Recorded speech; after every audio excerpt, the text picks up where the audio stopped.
चलिए खबरों में आगे बढ़ते हैं। इस बीच आपको सीधा लेकर चलते हैं दिल्ली में, जहां पर सीएम योगी आदित्यनाथ आपको बता दें चुनाव प्रचार में जुटे हुए हैं। ये तस्वीर आपको दिखा रहे हैं दिल्ली से। क्या कुछ कह रहे हैं सीएम योगी आदित्यनाथ, चलिए आपको सुनाते हैं। 23 जनवरी तक इन 10 दिनों में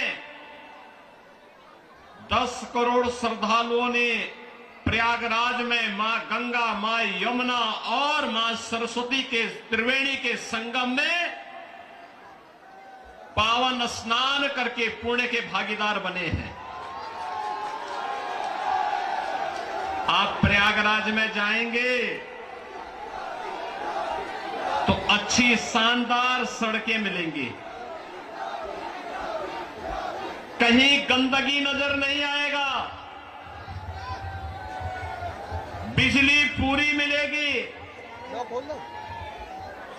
कनेक्टिविटी चाहे वह सड़क की हो, रेल की हो या फिर हवाई जहाज की, तीनों की बेहतरीन कनेक्टिविटी प्रयागराज के लिए उपलब्ध रहेगी। बहनों और भाइयों, एक और प्रयागराज मां गंगा के तट पर लगने वाला इस सदी का सबसे बड़ा महाकुंभ, प्रधानमंत्री मोदी जी के विजन के अनुरूप देश और दुनिया से आने वाले श्रद्धालुओं को न केवल आकर्षित कर रहा है बल्कि पुण्य का भागीदार भी बना रहा है। नमामि गंगे परियोजना के बाद मां गंगा की अविरल और निर्मल धारा का दर्शन देश और दुनिया कर रहा है, संगम में स्नान कर रहा है। कल आपने देखा होगा उत्तर प्रदेश सरकार के मेरे सभी मंत्रीगण, 54 मंत्री मेरे साथ प्रयागराज के संगम में एक साथ डुबकी लगाए हैं, एक साथ डुबकी लगाए हैं, पुण्य के भागीदार बने हैं। हम सब सौभाग्यशाली हैं कि देश और दुनिया से आने वाले श्रद्धालुओं की सेवा करने का इस महाकुंभ के बहाने हमें अवसर मिला और उत्तर प्रदेश को नजदीक से देखने का अवसर इन सभी पूज्य संतों को, श्रद्धालुओं को प्राप्त हो रहा है। बहनों और भाइयों, अगर एक मुख्यमंत्री के रूप में मैं और मेरे मंत्रीगण प्रयागराज के संगम में स्नान कर सकते हैं तो मैं पूछना चाहता हूं, दिल्ली में आम आदमी पार्टी के अध्यक्ष से अरविंद केजरीवाल जी से मैं पूछना चाहता हूं, क्या यमुना जी में वह भी अपने मंत्रियों के साथ जाकर के स्नान कर सकते हैं क्या?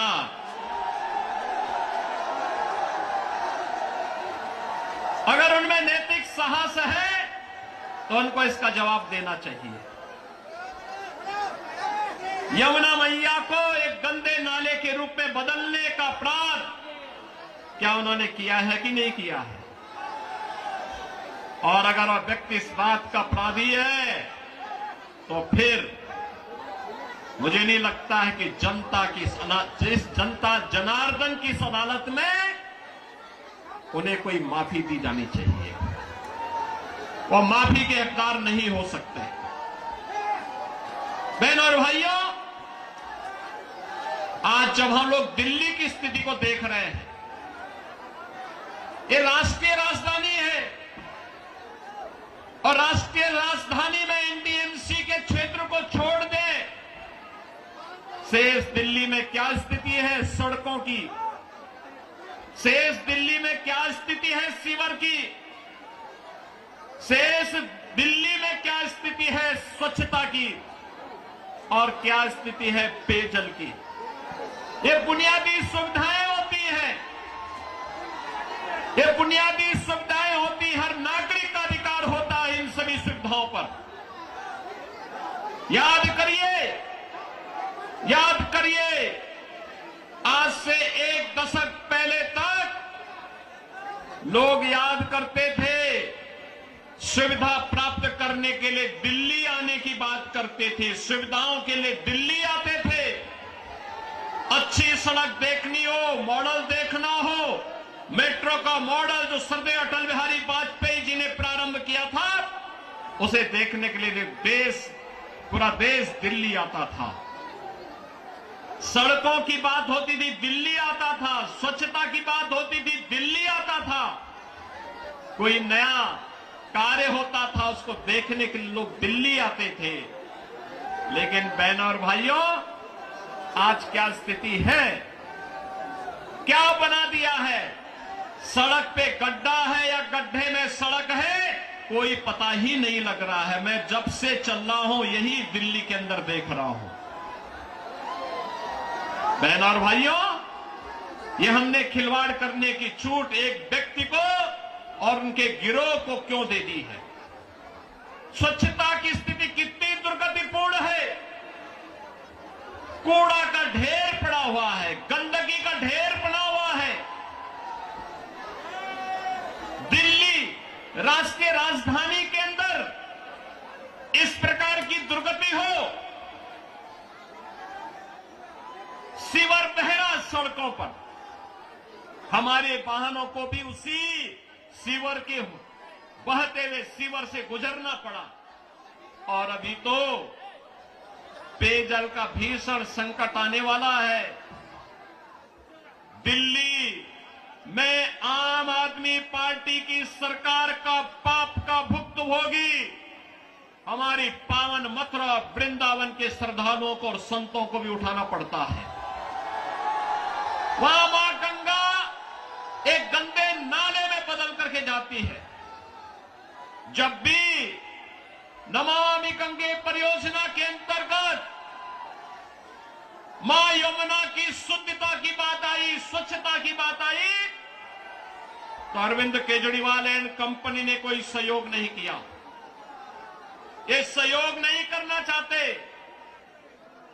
कोई विकास का कार्य नहीं करना चाहते, किसी विकास की परियोजना का मौके पे जाकर के भौतिक सत्यापन नहीं करना चाहते, जनता को बुनियादी सुविधा मिले, उसका अधिकार प्राप्त हो, ये वे काम नहीं करना चाहते।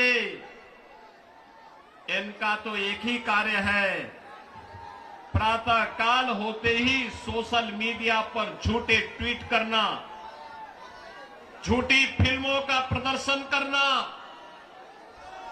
झूठे प्रेस वक्तव्य और प्रेस वार्ता के माध्यम से केवल गुमराह करने वाले वक्तव्यों को देना। जितना समय झूठ बोलने की एटीएम के रूप में आम आदमी पार्टी और उनके नेता समय बर्बाद करते हैं, ये झूठ का एटीएम बनने की बजाय अगर उन्होंने जनता की जन सुविधा और विकास के बारे में सोचा होता तो 10 वर्ष में दिल्ली की कायाकल्प हो गई होती, दिल्ली बदल गई होती। लेकिन बहनों और भाइयों, दिल्ली बदलने की नहीं,